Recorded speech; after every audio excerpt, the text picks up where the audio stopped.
Hi, this is Raymart Sunao, and I'm going to discuss to you the fundamentals of flowchart. But first, I will give you the meaning of a flowchart. A flowchart is a graphical representation of the algorithm. In programming, no programmer have ever considered writing a line of code until after the program had been diagrammed with a flowchart.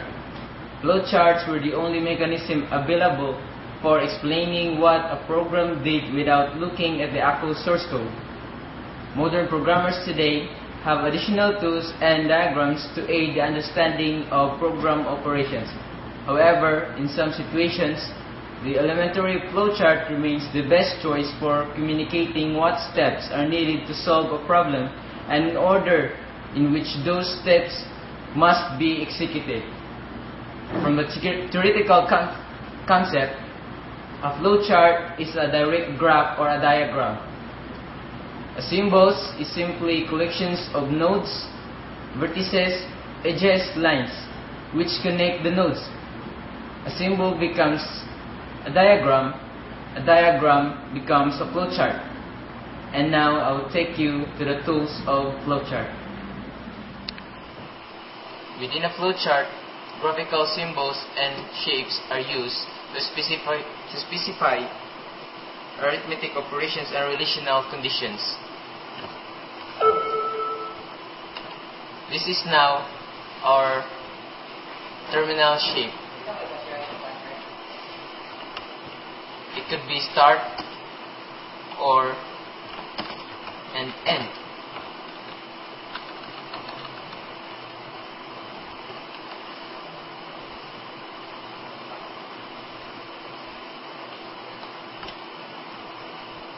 And now we're going to put flow lines.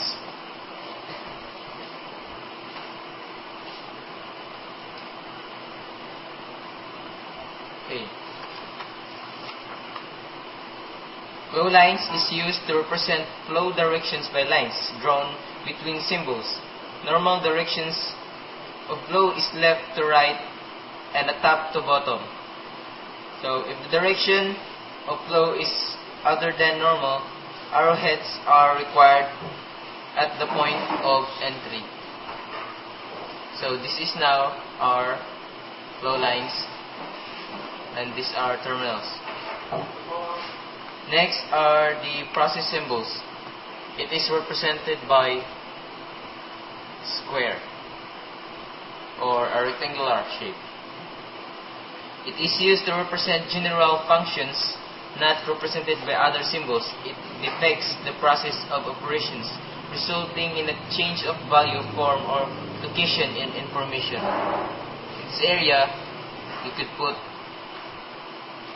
any variables, values, and initializations. So, when inputting something, we insert symbol for input and output. It's a parallelogram. This is now our symbol. So we should put flow lines here.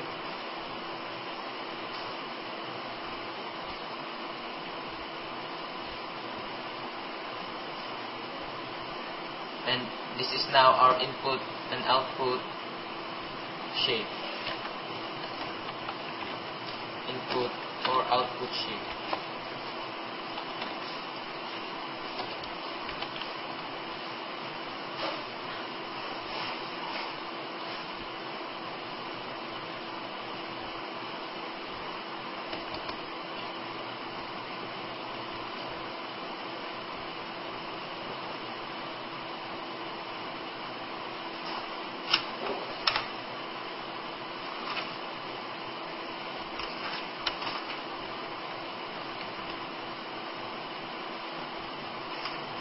Now I will going to introduce to you another symbol which is called the decision symbol. The decision symbol is represented by a diamond.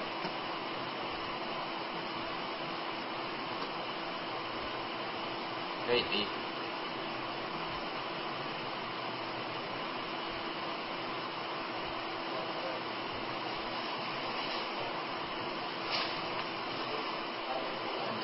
This diamond consists of condition or comparison.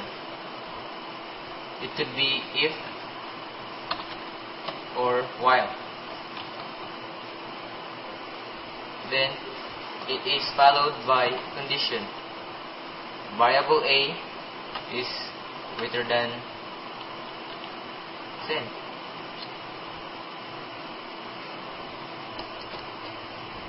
And it is used to depict a point in a program at which a branch to one of two or more alternative paths is possible. So we're going to make two paths in here.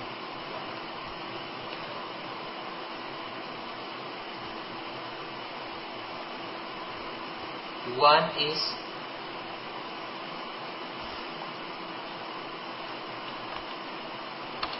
true and the other is false.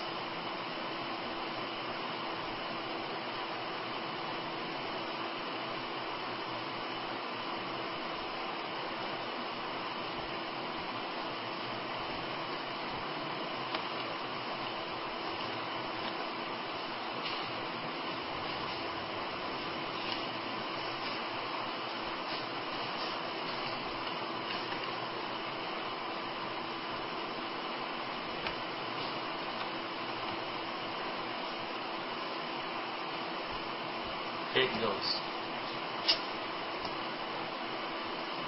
So we have a flowchart here. Let me show you another problem. This problem is to design a flowchart from the given arithmetic operations. So we have procedure number 1, procedure number 2, and procedure number 3. Our procedure number 1 is to initialize x with 3, y with 4, z with 0. And the second step is to add x and y and store it at z. Then we have a decision here. If z is less than 10, then display sum is less than 10. So our solution is here. First, we're going to put the symbol for our terminal start, then followed by a flow line that is headed to this symbol, which is for initialization or preparation. It stores the start value of identifiers or variable at the start of the program. Then, after initializing these values, we are going to proceed to the statement box, which contains statement of z is equal to x plus y. As you can see here, it consists of an algebraic expressions. Then our flow lines is headed to a decision shape, which is z is less than 10. Then our decision box had two ways. Number 1 is yes, and the second is no. If it is yes, then display sum is less than 10. Then if it's no, then terminal would end. This parallelogram shape, it is an input and output box use function which makes data available for processing. Input or displaying the output of process information. So this is our flowchart.